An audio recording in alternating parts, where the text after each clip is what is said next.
കോഴിക്കോട് ജില്ലയിൽ വിലങ്ങാട്, മഞ്ഞക്കുന്ന്, കുട്ടൻതോട് തുടങ്ങിയ സ്ഥലങ്ങളിൽ ഈ കഴിഞ്ഞ ദിവസമുണ്ടായ ശക്തമായ ഉരുൾപൊട്ടലിൽ 15ഓളം വീടുകൾ പൂർണ്ണമായും ഒലിച്ചുപോയി. നിരവധി ഭവനങ്ങൾ കേടുപാടുകൾ സംഭവിച്ചു. അവിടെ നിന്നും താമരശ്ശേരി KCYM രൂപത മുൻ പ്രസിഡന്റ് അഭിലാഷ് കുടിപ്പാറ ഇപ്പോൾ നമ്മളോട് ആ കാര്യങ്ങൾ വിശദീകരിക്കുന്നതിന് വേണ്ടി ചേരുകയാണ്. അഭിലാഷ്, അവിടെ നടന്ന പ്രകൃതി ദുരന്തത്തെക്കുറിച്ച് ഒന്ന് പറയാമോ? നമുക്ക് കഴിഞ്ഞ ദിവസം വയനാടുണ്ടായ ദുരന്തം ഉണ്ടായ അതേ ദിവസം തന്നെയാണ് നമുക്കിവിടെ ദുരന്തം ഉണ്ടായത്. വൈകുന്നേരം ഒരു രാത്രി 12:30 ഒക്കെ ആയപ്പോഴേക്കും വലിയ തോടിൽ, അതായത് താഴെക്കൂടെ പോകുന്ന തോട്ടിൽ കല്ലുകളുടെ ശബ്ദമൊക്കെ കേട്ട് എല്ലാവരും അലേർട്ടായി. ആൾക്കാരെ വിളിച്ചെണീപ്പിച്ച് ആൾക്കാരെ മാറ്റി പാർപ്പിക്കുകയൊക്കെ ചെയ്തു. അതിനുശേഷമാണ് പിന്നെ ഈ മഞ്ഞച്ചില്ലിയിൽ ഇപ്പോൾ വലിയ ദുരന്തം ഉണ്ടായ, ഇപ്പം കുറേ വീടുകളൊക്കെ പോയ മഞ്ഞച്ചില്ലിയിൽ ഉണ്ടായിരുന്ന ഒരു വ്യക്തി, അദ്ദേഹം നമ്മുടെ IT പ്രൊഫഷണലാണ്. പുള്ളി വർക്ക് ചെയ്തുകൊണ്ടിരിക്കുമ്പോൾ പെട്ടെന്ന് ചെളിയുടെ മരണം, അത് കല്ലുള്ളിൽ കേട്ടിട്ട് പുള്ളി പുറത്തിറങ്ങി നോക്കിയപ്പോൾ വെള്ളം കവിഞ്ഞൊഴുകുന്ന രീതി കണ്ടു. പുള്ളി അവിടെയുള്ള ആളുകളെയൊക്കെ വിളിച്ചെണീപ്പിച്ച്, ആ പ്രദേശത്തുള്ള ആളുകളെയൊക്കെ വിളിച്ചെണീപ്പിച്ചു. അതിനുശേഷം ഇവര് എല്ലാവരും കൂടെ റോട്ടിൽ നിൽക്കുമ്പോഴാണ് അപ്പുറത്ത് മരങ്ങളൊക്കെ വീഴുന്ന കണ്ടു. അപ്പോഴത്തേക്ക് അദ്ദേഹം വേഗം വീട്ടിൽ കയറി ആ വീട്ടിലുള്ള ആളുകളൊക്കെ അവിടുന്ന് മാറ്റി. ആ മാറ്റിയപ്പോഴത്തേക്കും അദ്ദേഹത്തിന് വീടടക്കം എല്ലാം പോയി. ഇതാദ്യം നമുക്ക് ചെറിയൊരു പിന്നെ പ്രശ്നം കണ്ടപ്പോഴത്തേക്കും ആളുകളൊക്കെ മാറി സുരക്ഷിതമായ സ്ഥലത്തേക്ക് മാറി, അടുത്തടുത്ത വീടുകളിലേക്കൊക്കെ മാറിയത് കൊണ്ടാണ് വലിയ ദുരന്തം ഒഴിവായത്. ഇപ്പൊ നമ്മൾ കാണുന്ന ഈ മഞ്ഞച്ചിലിൽ മാത്രമല്ല ദുരന്തം ഉണ്ടായിട്ടുള്ളത്. ഇവിടെ ആനക്കുഴിയിലും അതുപോലെ വലിയ വാനോത്തും അതുപോലെ വായാട് ഭാഗത്തേക്കും ഒക്കെ ഈ ദുരന്തം ഉണ്ടായിട്ടുണ്ട്. അതുപോലെ പാലൂർ ഭാഗത്തൊക്കെ ദുരന്തം ഉണ്ടായിട്ടുണ്ട്.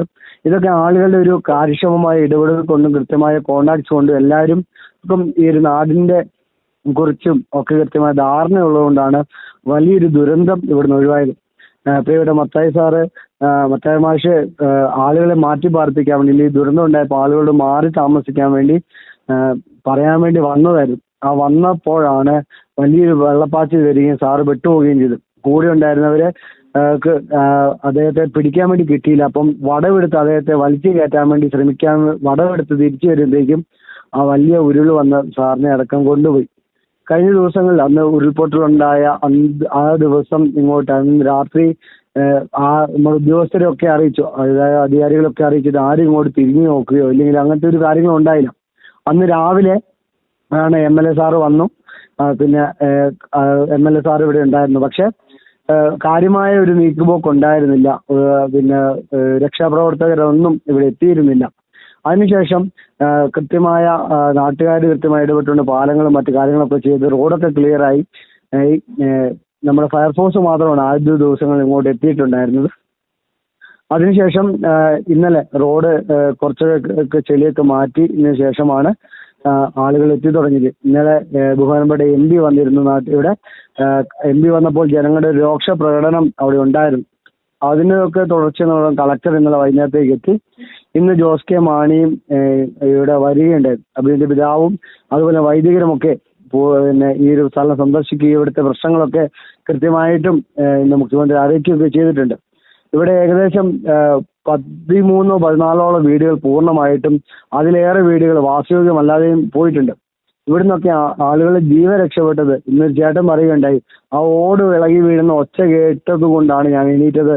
ആ ഓട് ഇളകി വീണില്ലായിരുന്നെങ്കിൽ ചിലപ്പം നിങ്ങൾ ഇന്ന് മത്തായി മാഷിനെ തപ്പുപോലെ എന്നെയും തപ്പേണ്ടി വരുമായിരുന്നു എന്ന് വളരെ സങ്കടത്തോടെ പറഞ്ഞ ഒരു അവസരമൊക്കെ ഉണ്ടായിട്ടുണ്ട്. അതായത് അതുപോലെ തന്നെ ഇങ്ങോട്ട് വരുന്നൊരു യാത്രാ സൗകര്യം, ഈ മഞ്ഞക്കുന്ന് പ്രദേശത്തേക്കുള്ള യാത്രാ സൗകര്യം പൂർണ്ണമായിട്ടും നഷ്ടപ്പെട്ടു. വൈദ്യുതി ഇല്ല. അതുപോലെ തന്നെ ഇവിടുത്തെ കടകളിലെ സാധനങ്ങളൊക്കെ തീർന്നു പോയിട്ടുണ്ടായിരുന്നു. ഇന്ന് ആണ് കടകളിലേക്കൊക്കെ സാധനങ്ങൾ എത്തിത്തുടങ്ങിയത്. വായാട് കോളനി അല്ലെങ്കിൽ വായാട് ഭാഗത്തേക്ക് പോകുന്നൊരു വഴിയുണ്ട് ഇവിടെ. ആ വഴിയിലേക്കുള്ള പാലം പൂർണ്ണമായും നശിച്ചിട്ടുണ്ട്. ആ ഒരു പ്രദേശത്തൂടെ ഉള്ള ആളുകളൊക്കെ ജീവന്റെയും മരണത്തിന്റെയും ഇടയിൽ നിന്നുകൊണ്ടാണ് ആ ഒരു രാത്രി തള്ളി നീക്കിയത്. വിലങ്ങാട് കണ്ടിട്ടുള്ള ഏറ്റവും വലിയ ദുരന്തങ്ങളിൽ ഒന്നായിട്ടാണ് ഇതിനെ എല്ലാവരും പറയുന്നത്. കൃത്യമായ ഇടപെടലുകൾ ആളുകളുടെ ഭാഗത്തുനിന്ന്, നമ്മുടെ നാട്ടുകാരുടെ ഭാഗത്തുനിന്ന് ഉണ്ടായതുകൊണ്ടാണ് ജീവൻ രക്ഷപ്പെട്ടത്. ഇങ്ങോട്ട് ആദ്യ സമയങ്ങളിൽ ഒരു 36 മണിക്കൂറിന് ശേഷമാണ് ഇങ്ങോട്ട് പിന്നെ ഒരു സർക്കാരിന്റെ അല്ലെങ്കിൽ സംവിധാനങ്ങൾക്ക് ശ്രദ്ധ വന്നത് എന്നത് ഞങ്ങൾക്ക് ദുഃഖകരമാണ്. പക്ഷെ അതിനുശേഷം അവർ കൃത്യമായി ഇടപെടുകയും കാര്യങ്ങളൊക്കെ നോക്കി കാണുകയും വീക്ഷിക്കുകയും ഒക്കെ ചെയ്തുകൊണ്ട് ഇപ്പോൾ പിന്നെ കാര്യങ്ങളൊക്കെ വേഗത്തിലാവുന്നുണ്ട്. വൈദ്യുതി 2 ദിവസം കൊണ്ട് പുനഃസ്ഥാപിക്കുന്ന രീതിയിലേക്ക് കാര്യങ്ങൾ വന്നുകൊണ്ടിരിക്കുന്നു.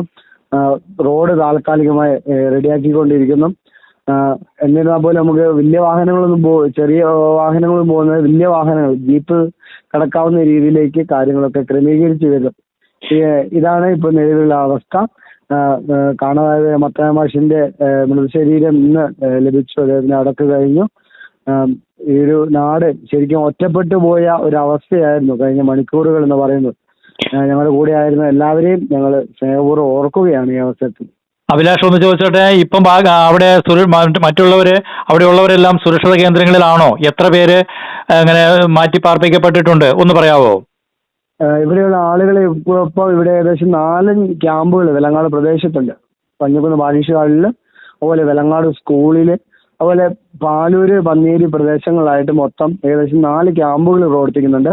ഇപ്പം നിലവിൽ എല്ലാവരും സുരക്ഷിത സ്ഥാനങ്ങളിലേക്കാണ് മാറ്റിയിട്ടുള്ളത്.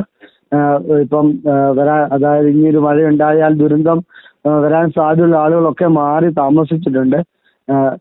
ക്യാമ്പുകളിൽ ഏകദേശം 600ഓളം ആളുകൾ ഈ 4 ക്യാമ്പുകളായിട്ടുണ്ട്.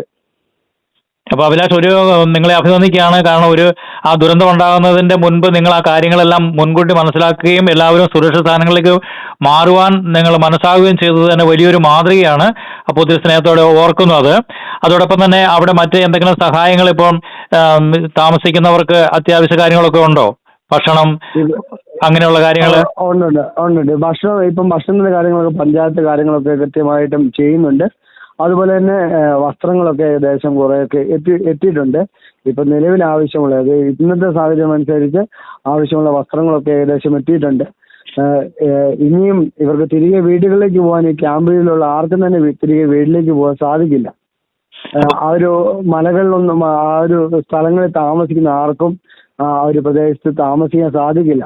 ഇത് നമ്മുടെ ഈ ഉരുള് വന്നത് കാട്ടിൽ നിന്നാണ്. കാട്ടിൽ നിന്ന് വന്ന ഉരുള് വന്ന് പതിച്ചപ്പോഴുണ്ടായ ഒരു ആഘാതമാണ് ഇത്രയും വലിയ ദുരന്തത്തിലേക്ക് മാറിയത്. അപ്പോൾ തീർച്ചയായിട്ടും ഇപ്പോൾ ഈ സമയത്തല്ല കൂടുതൽ വേണ്ടത്. ഇനി അവരെ പുനരധിവസിക്കുന്ന കാര്യങ്ങളിലാണ് കൂടുതൽ ശ്രദ്ധിക്കേണ്ടത്. അവരുടെ വീടുകളും അതുപോലെ തന്നെ കൃഷിയിടങ്ങളെല്ലാം പൂർണ്ണമായിട്ടും നശിച്ചു പോയിരിക്കുകയാണ്. അതല്ലേ, അവിടെയാണ് ഇനി കൂടുതൽ ശ്രദ്ധ പതിപ്പിക്കേണ്ടതാണെന്നാണ് ഇപ്പോൾ അഭിലാഷ് പറയുന്നത് ഞങ്ങൾ മനസ്സിലാക്കുന്നത്, അല്ലേ? അതെ. കാരണം ഇനി ആ ഒരു പ്രദേശത്ത് വീട് വെക്കാൻ അല്ലെങ്കിൽ അവിടെ ഒരിക്കലും പഴയ രീതിയിലേക്ക് തിരികെ കൊണ്ടുവരാൻ വേണ്ടി നമുക്ക് സാധിക്കില്ല. അപ്പം അവരെ വേറെ സ്ഥലമെടുത്ത് അവരുടെ പുനരധിവസിപ്പിക്കാൻ വേണ്ട ക്രമീകരണങ്ങളാണ് നമുക്ക് മെയിനായിട്ടും വേണ്ടത്. കാരണം എല്ലാ ദിവസവും ക്യാമ്പിൽ കഴിയാൻ വേണ്ടി സാധിക്കില്ല. അവർക്ക് സ്വന്തമായ ഇടം വേണം. അവരുടെ സർട്ടിഫിക്കറ്റുകൾ, അവരുടെ സമ്പാദ്യങ്ങൾ, ഉടുവസ്ത്രമല്ലാതെ ബാക്കിയെല്ലാം നഷ്ടപ്പെട്ട ആളുകളാണുള്ളത്. അപ്പോൾ അവർക്ക് ഭാവിയിലേക്ക് അല്ലെങ്കിൽ നാളുകളിൽ അവർക്ക് താമസിക്കാൻ ഒരു ഇടമെന്നതാണ് കൃത്യമായ ഒരു ആവശ്യം എന്ന് പറയുന്നത്. അപ്പോൾ തീർച്ചയായിട്ടും ഇത് എത്തിക്കേണ്ടവർക്ക് എല്ലായിടത്തും എത്തുമെന്ന് നമ്മൾ വിചാരിക്കാം. അതോടൊപ്പം തന്നെ ആദ്യത്തെ ദിവസങ്ങളിൽ അല്പം മന്ദഗതിയിലായിരുന്നുവെങ്കിലും ഇപ്പോൾ എല്ലാ വിധത്തിലുള്ള രക്ഷാപ്രവർത്തനങ്ങൾ അവിടെ നടക്കുന്നുണ്ട് എന്ന് മനസ്സിലാക്കുന്നതിൽ ഒത്തിരി സന്തോഷം, അല്ലേ? അങ്ങനെയല്ലേ? ഇപ്പോൾ എല്ലാം സജീവമായിട്ട് പ്രവർത്തിക്കുന്നുണ്ടല്ലോ, അല്ലേ?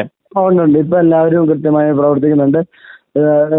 എല്ലാ സർക്കാർ സംവിധാനങ്ങളും ഉദ്യോഗസ്ഥരും ഒക്കെ ഇപ്പോൾ നമ്മളോട് പൂർണ്ണമായി സഹകരിച്ചുകൊണ്ട് അല്ലെങ്കിൽ ഈ പ്രദേശം ആവശ്യം എന്താണെന്ന് മനസ്സിലാക്കിക്കൊണ്ട് തന്നെ ഇപ്പോഴത്തെ നിലവിലെ സാഹചര്യത്തിൽ പ്രവർത്തിക്കുന്നുണ്ട്. അപ്പോൾ തീർച്ചയായിട്ടും ഒത്തിരി സന്തോഷം അഭിലാഷ്. ഏതായാലും ഈ അവസരത്തിൽ നമ്മൾ നിങ്ങളുടെ ദുഃഖത്തിൽ വേദനയിൽ പങ്കുചേരുന്നു.